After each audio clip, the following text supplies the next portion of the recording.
Değerli hanımlarımız, böyle bir güzel bir don modelimiz gelip ikili dəsti kızlar. Altta belə bir sarafanı var. Üzerinden de belə bir özünün kardiganı var. Belə kısa Figaro kardigandı. Modeli yaxından təqdim edirəm. 44-56 beden aralığındadır. Bedene yapışmayan çok zərif yay modelidir. Ayrı aralıqda və belə sarafan kimi də giyinə bilərsiniz. Yanda belə bir düğmeleri var, göstərirəm sizə. Çox dəbli modeldir. Eteği göstərirəm. Böyle yumru eteği var. Dəbli, güzel, maraqlı bir modeldir. Üzerinden de bak böyle bir penceyi var kızlar.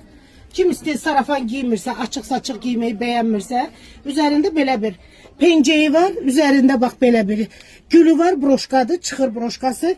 Bu kardiganın özünü, bak bu Figaro'nun özünü başka paltarlarınızdan da, açıq paltarlarınız varsa evde kombin eləyə bilərsiniz. Qolları belədir. Kim istəyirsə aça da bilər. Bak böyle bir kolunun bağlaması var. Hem tek şeklinde hem de cüt şeklinde alabilirsiniz. Benim değerli hanımların uzunluğu da göstereyim size. Böyle bir uzunluğu var. Parçası zərif yay parçasıdır. Zərif bak görürsünüz. Əsl yay aylarında giymək üçündür. 44-56 beden aralığındadır bu modelimiz. Her birinizi mağazamızda gözləyirəm kızlar. Bu gözəllikləri gəlib mağazamızdan siz də əldə edə bilərsiniz.